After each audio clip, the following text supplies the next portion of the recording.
Hello, ladies and gentlemen, or should I say earthlings and extraterrestrials. Today I'm going to be doing a speech on mental health. Have you ever sat down with yourself and asked if you were truly doing okay? Sometimes we don't respond truthfully. But today I want to inform you that our mental health is just as important as our physical or even spiritual health. I want to aid in bringing awareness to this topic so we are not ignoring it. I want to help you guys to gain knowledge about the positive and negative effects of mental health by deconstructing it. It is 2022, and we need to wake up to the idea that mental health affects many areas of our lives. According to NAMI, the National Alliance of Mental Illness, 1 in 5 Americans suffer from a mental health condition. And I did the math, so that's about 66.4 million people in the United States. In this class, there's probably like 4 of us statistically. But let's dive in and discover what mental health is. People have different perspectives on what mental health is. According to mentalhealth.gov, the website, it says that mental health is our emotional, our spiritual, and our social well-being.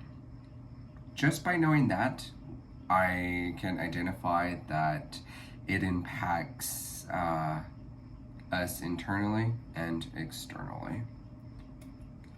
So what is mental health versus mental health conditions? So we know mental health can be how a person acts, feels, or thinks. A person could have a good mental health or a poor mental health. Some people with poor mental health don't necessarily have mental health conditions. Mental health conditions or illnesses refers to a person's diagnosis by a doctor, usually a psychiatrist.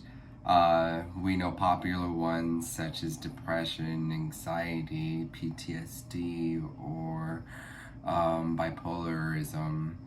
I mean, the list could go on. They have a whole book about it called the DSM-5, published in, 2013. I think they're getting ready to publish a new version. But there could be many causes of these illnesses, such being trauma, abuse. It could be biologically or even have a family history of it. But sometimes people with poor mental health don't tend to seek services. So let's find out a little bit more about why. So let's fight back. There are many reasons why people with poor mental health don't tend to seek help. These could be from stigmas, maybe disabilities, maybe discrimination and denial, or even our culture can affect us from getting help that we need. Sometimes people aren't ready for the change. They can't accept that they need help, or they have this ego that's in their way. Maybe it's a fear of being judged by someone they don't know. But let's ask ourselves what the difference between good mental health looks like and what poor mental health looks like. Do we know what that looks like? So, good mental health. It's not very complex. We know that when a person has good mental health, they are effective. They are just well-rounded. They are reaching their full potential. They can think clearly. They connect with their emotions on a healthy level. or they even behave in an appropriate way deemed by society. Don't forget as well, May is Mental Health Awareness Month. And what does poor mental health look like? Poor mental health has different warning signs from person to person. This could be from not sleeping appropriately or not eating appropriately, too much or too little. It could be from drinking too much or even starting to use drugs. It could look like self-harm, numb to emotions, helplessness, hopelessness, just not dealing with your emotions on a healthy level. You can tell that someone with poor mental health isn't quite functioning at their very best. So, if a person is struggling with poor mental health, there are different coping strategies. And of course, like I said, this looks different from person to person. It's just depending on what the person likes.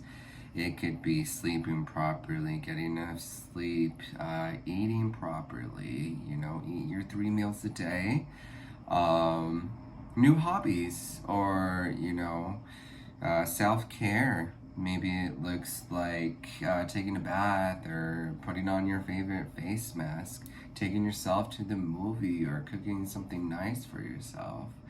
Just learn what you like that helps you cope with the day-to-day stressors. These coping strategies can help you become effective in your life. And if all else fails, talk to someone, get professional help, seek counseling or therapy with someone, maybe even at your church, reach out to someone. But now that we've gained a little bit of awareness, knowledge about mental health, let's kind of sum it up all together. We've learned what mental health is, what good mental health looks like, and what negative mental health looks like, even different coping strategies. We know now that it is 2022 and that we have to wake up to the idea that mental health can affect many different areas of our lives. So today, I challenge you guys.